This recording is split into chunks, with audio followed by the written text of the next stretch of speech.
I'm still with Dr. Obi. Thank you so much. We're having fun. Time. We're having Yes, fun. yes, Yeah. yes. Yeah. Yeah, can we still just go on why Okay, marriages why crash? marriages play? Like I said, there's culture shock, there is enlightenment, there is something I call tolerance level. Back home in Nigeria, there was always an escape route. You know, for example, there are you come out, neighbors help. yeah, something like that. You come out, you can say, oh, can you, or you can call the neighbor and say, I can't leave the office. Can you pick up my kids? Or you can call the teacher of the school and say, oh, I can't do PTA. Can you tell me what was discussed? But here, it's entirely different. The other thing also to think about in terms of tolerance, there's always an outlet in Nigeria. There are places to sit down and cool down every day. Does that make sense? So we say, oh, my head is hot. Let me just, find somewhere to go and sit down and chill with the boys. And then you relocate to the UK and your husband hasn't got that escape route. I don't know if you know when COVID happened, how it felt just staring at each other's faces. COVID actually revealed to us people who were not friends in their marriage. Very true. All those people the way that they are living in the home is you're doing this shift, I'm doing that shift, and we rarely saw each other. Yeah. Depending on the kind of job you were doing, people were left to sit at home and to understand that do we really and truly know us? And that's what the UK does. It's so isolated. For example, my husband, I always say to him that you don't go out. You need to make more friends. And I was speaking to an elderly woman in church. She's in her 50s. And she was saying to me, same thing I say to my husband. You know, you're nearly 60. Who are your friends? But these men were raised back home. So every friend is back home. So that intolerance can build being in the same space all the time. There's no place to go and do pepper soup and my husband will say he doesn't drink, he doesn't smoke, so sometimes sitting down to watch football is the only recreation he has, or the only absolutely. They don't drink, they don't, for some people that don't drink, don't smoke. There's no place to just quickly go and have chasing women. No place to chase women, no place to have quick IDD and come back and say, you know, I have fun today. All those things, they matter, because what it then means is that I'm stuck with this man at home and I'm stuck with this woman at home. And for some people, it can become a bit too much. It can become a bit too much because UK is life in the UK is really and truly dad, mom, sibling, children, dad, mom, sibling. Yeah. So what do you do with that? It's learning.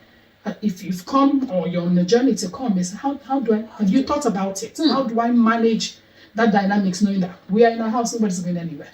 No, Dr. Obi, I remembered a man saying to me, a doctor, said, I never changed diapers until, I called him, until I came to the UK, because at the time his baby was 6 months old and the others were like 5 or something, 5, 7, and for the first time, because his wife had to culture shock.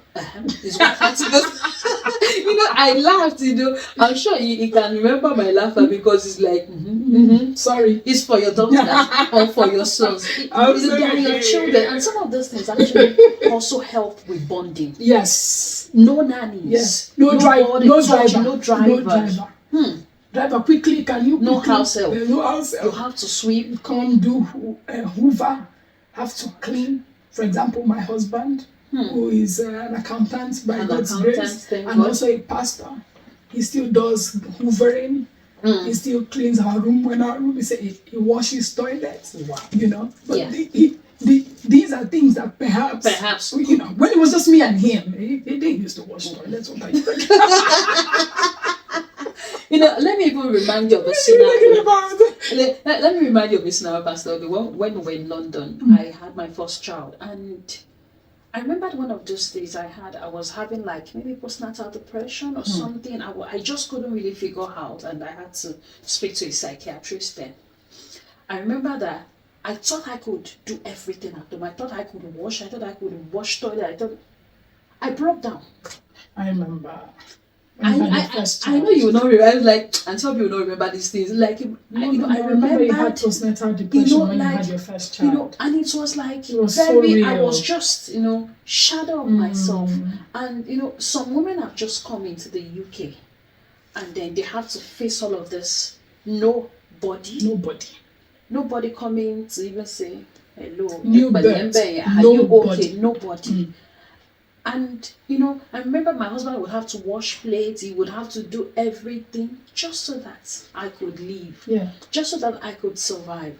But there are instances, where some men would just say to their wives, "Okay, why are you the only one that is just, or that has a baby, that's just has a baby, or have a baby," and then they discard, and then those women get to that point where they are suicidal. I remembered one instance which usually I used to say, just tell people. I remembered when we moved to London then, if you can remember this, many times on the news I'll just hear teenage boys are killing themselves, and I had a baby then. Baby boy. Those news were shocking. Sometimes 5 a.m. in the morning I would pray, say, "God, what is this?"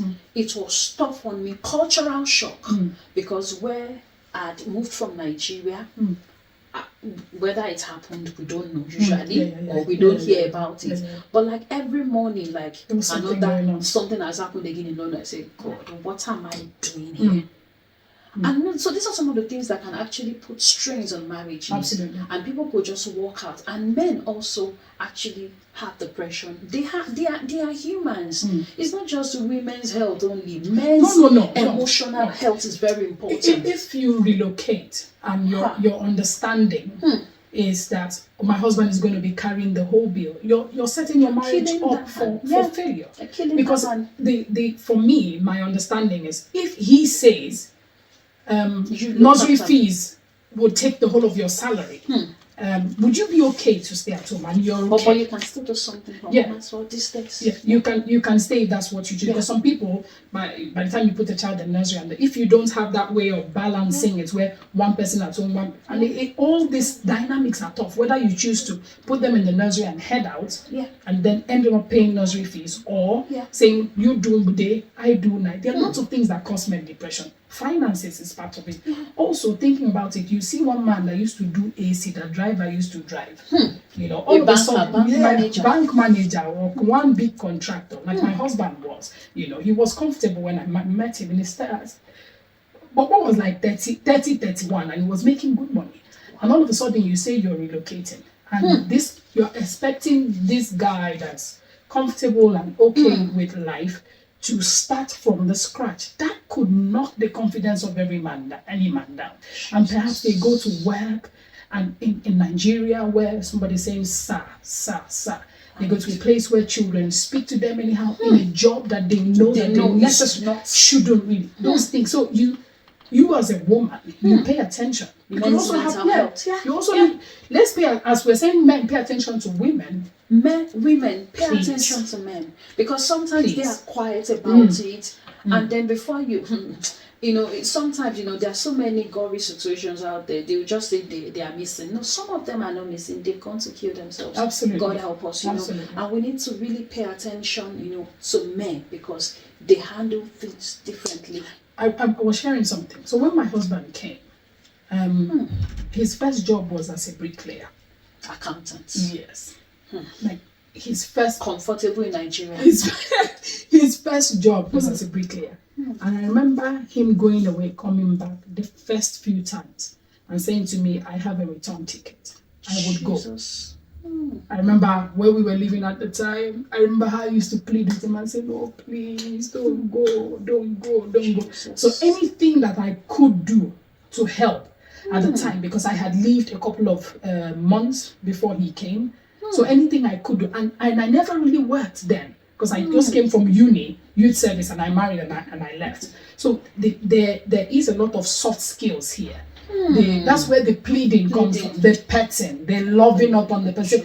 I acknowledge this hard work. I'm seeing it, but let's stay. So these are things that, if you don't acknowledge it as a woman, especially if that person is putting in their effort to put food on the table, and it can become an issue. And Pastor, sometimes, like I told you this morning, that I've remembered so many things. I remembered, you told us in church, or Pastor told us in church, that when he first came, then when he was walking, he would mop his body, try to massage. And because he was doing bricklayer work.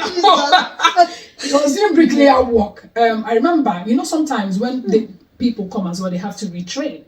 So to retrain, he had to go and do security job. Yeah. And in doing that security job, it entailed like standing for sometimes 4 hours. Yes, 8 to 10 hours, and he will come back with his leg that he won't be able to put the leg on the ground. So I lift it up and massage and rub and stuff like that. Because I couldn't do security. He looked at me as a woman. I was doing office jobs. Go sit down and do what you need to do. But he was doing that because he had to retrain here again so that he can be able to move on. And for me, that also brings the point of some of the things that could break marriages when people are not moving on. Yeah. Because you can see someone, they start, they get here and that's it. No retraining. No retraining. Your husband is pushing, trying to move forward with his life. You don't want to return. Your wife is pushing. You okay? No, yeah. I'm okay. You're okay with being on 18,000 salary, 20,000 salary over 10 years. Jesus. Those things can drive people mad. You know, Dr. Hobby, your pastor said something. You were in the meeting then. You were having CBT sessions. He said, "Sean, it has taken us almost 20 years to get to where we are." Absolutely. And I was like, God, almost 20 years. He had to go back to do ACC here from one job to the other at some point. From one crappy job. Don't just He actually said that. The pastor said that. And he said there was a time that I was doing airport shuttle. He would come back home late at night. There was a time when you were still doing a PhD, he would take you to the train station early in the morning, 40 minutes drive back and forth. That's like over an hour. So the kids out, drop the kids in school, come back for work. And I'm like, and he said he does not even want to remember, that time. And I wonder why people, when they come abroad, they just think immediately everything would align. No. You were born here, and you gave birth, to your children. It has taken you like almost more than 17 years to get to this point. Absolutely. Now. Absolutely.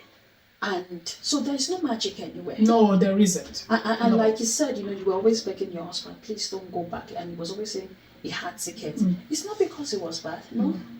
But because the shock, yes, the whole sometimes I remember for many years I used to ask myself, what am I doing in the UK? And the truth is, God helped me. I just did not work for almost 3 years. I was writing exams. I used to just think, what am I doing here?